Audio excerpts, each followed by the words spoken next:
राधानगरीत पावसाची संततधार, धरणाचे 2 स्वयंचलित दरवाजे पुन्हा उघडले। गेल्या 4 दिवसांपासून धरण पाणलोट क्षेत्रात सुरू असलेल्या मुसळधार पावसामुळे 15 दिवसांच्या विश्रांतीनंतर राधानगरी धरणाचे 2 स्वयंचलित दरवाजे आज पुन्हा पहाटे एकदा उघडले आहेत।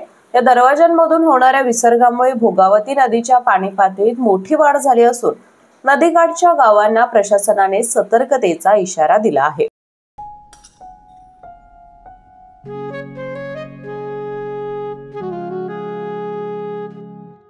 बाबा, आज येताना बासुंदी घेऊन या ना।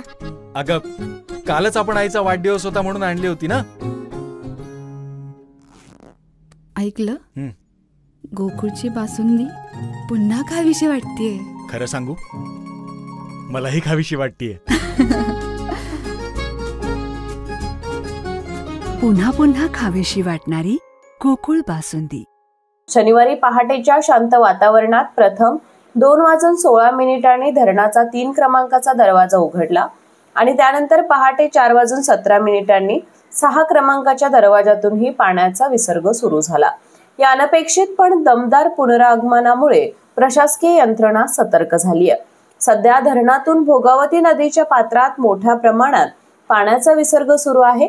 स्वयंचलित दरवाजांमधून 2856 क्युसेक्स, वीजगृहातून 1500 क्युसेक्स असा एकूण विसर्ग 4356 क्युसेक्स सुरू आहे।